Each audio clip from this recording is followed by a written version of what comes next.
Motown Records. You got Michael Jackson, Stevie Wonder, Marvin Gaye, The Temptations, Gladys Knight and the Pips, the Jackson 5, The Miracles, Rick James, the Isley Brothers, Spinners, Boyz II Men, and Lionel Richie, just to name a few. Between 1960 and 1969, Motown Records had 79 records hit the Billboard Top 10. And to date, Motown had over 110 records enter Billboard Top 100, and 42 of those hit number one. I think Motown Records is definitely the greatest record label of all time. They were started in 1959 by Berry Gordy with $800 for his first deposit on the house that he ended up doing it out of.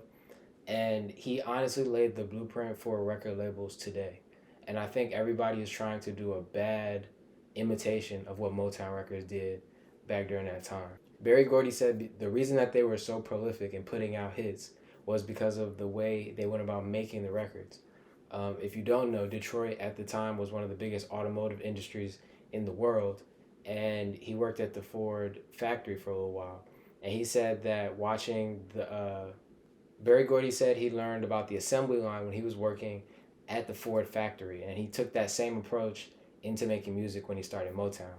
He was a songwriter himself, which I feel like also had a lot to do with their success, and him and Smokey Robinson were able to facilitate so many of these stars. And when I look at it and the way the music industry is now, a lot of the people at the top of these labels that are trying to imitate what he did, if you're talking about the big labels, Universal, Sony, whoever you want to name, that's doing these big camps with a lot of writers, producers, executives, and artists, like who are putting it together in that same way.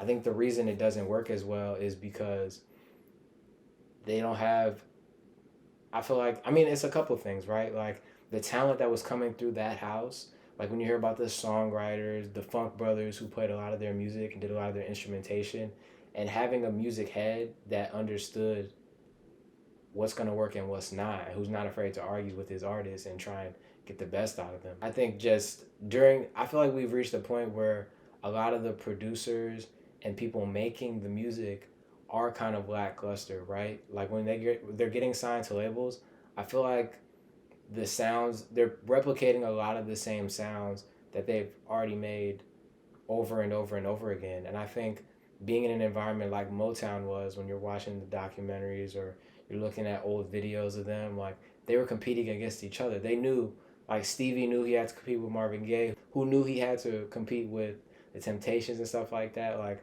that type of environment is very hard to come by. Like how often are you going to be in a room with that many people? And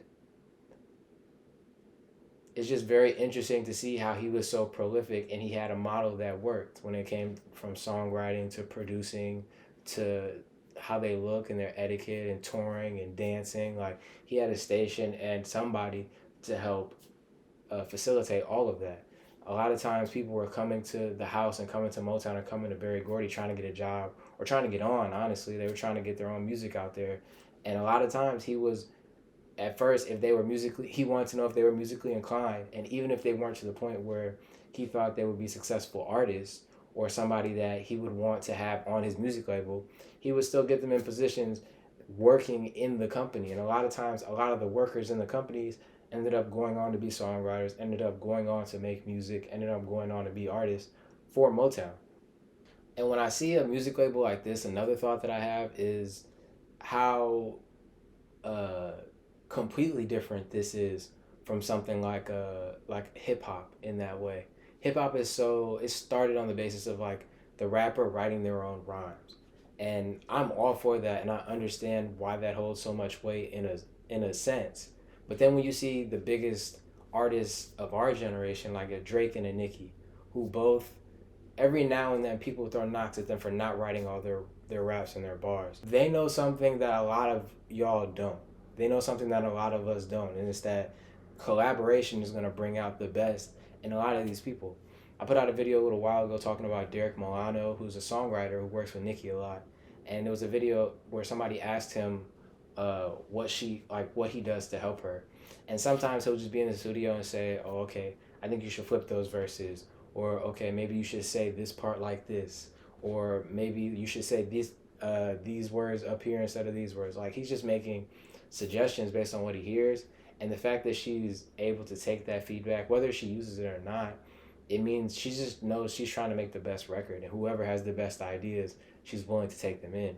Which is why I think it's so genius and how Drake was able to get to such a high point, right? Like he recognizes talent in other people, and then he goes and gets that and throws it on his own shit. Like Party Next Door is one of the best writers of our generation, and he was like, "Yo, I'm gonna need you to keep making me hits." I think that a lot of today's music is lackluster, honestly, more on the production side than the artist side, right? When I look at groups like this, like Motown, the artists were hungry and willing to do whatever it took, but they were also getting like hits from Smokey Robinson. Hits from they were getting hits from Barry Gordy. Like they were getting hits from the owner of the label. Like these people were writing them good songs, and they had great musicians in there working with them. And I'm not trying to discount producers today, but even when like I started uh, deciding to like I wanted to try producing one time, right? I can just download an app and then just start putting beats and kicks and snares in there without any real understanding of any music composition, how it sounds, and how to put songs together and stuff like that. Like, I guess that's a benefit because you get to start early, but I feel like knowing that stuff helps you make hits, right? Like, if you're able to do choruses and bridge and play instruments, like, you have a wider bag to pull from. And I just don't think that, at least in hip hop, the majority of producers are at that level right now. Now, when I look to the future and I try and think about what genres of music are pushing boundaries in terms of the production and the sound, right now I say Amapiano. It's a type of house music that originates out of South Africa, and I feel like I've been hearing more and more Nigerian artists and other African artists jump on beats that sound like a lot of Amapiano songs, right? And I think that that blend with, I guess the most notable artist doing that is like Ashake. I just heard a song called Canada by Lojek. I love that song. But that song, he uh, also had one of the producers that's big in Amapiano. I'll throw it up on the screen. But he had one of those producers featured on the album.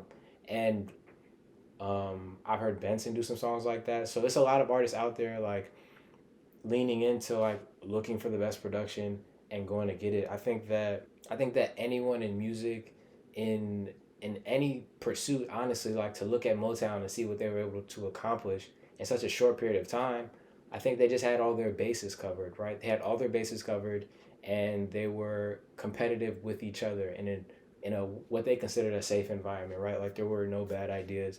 They were willing to push back on each other's ideas. They were all just trying to get the best out of each other. And I think to have like all your bases covered to where the business side understood the music side and the business side was helping with the music side. You had songwriters, producers, and artists who were capable. It's really hard to lose. So if you're trying to do anything, especially in music, like it can't hurt to know how to read music. It can't hurt to start learning how to play instruments, even if you're a rapper or a singer or something like that. Like it can't hurt. Even if you're getting by without it, it can't hurt. But I love festival season. I feel like I try and get out to as many as possible, try and see as many artists as possible. I feel like spring, summer, fall is like really heavy when the artists are coming out. So artists that I want to see this year: Ira Star, LMA, Bad Bunny, Setch, Late Night Jiggy. Off the top of my head, those are the names I have. But I went to a lot of concerts last year, and I'm gonna continue to do the same thing this year. So some new music I want to put on you guys' radar is Kelpie Vibes. He's a producer songwriter out of Nigeria. He just put out an EP recently, and I'm looking for more of these producer songwriters putting out their own music. A lot of your favorite music is dictated by the people behind the scenes, right? I think we live in such a brand driven society that we forget that yes, Drake is saying everything, but 40 is also a big part of what's going on, right? And I think Kelpie Vibes, this project was really dope. I think it was 5 or 6 songs long. I think they're just cheat codes. Super producers are cheat codes, right? Like if you're able to make your own beats, write songs, and put it all together, like it's a template that we see over and over again. Like when you're able to pair the two together, you have an advantage over artists who just have to go into a studio and just listen for 4 hours trying to find a beat. Like, there's nothing wrong with that, but you definitely move faster and you definitely get more done that way. And your music probably sounds more cohesive because you're doing both parts of it, right? I feel like I bring it up every week, but J. Cole, Tyler, Creator, Thames, Dave. Yeah, it's just a couple. But Kelpie Vibes, the project was definitely dope. It's the Immaculate Vibes. This is episode 2.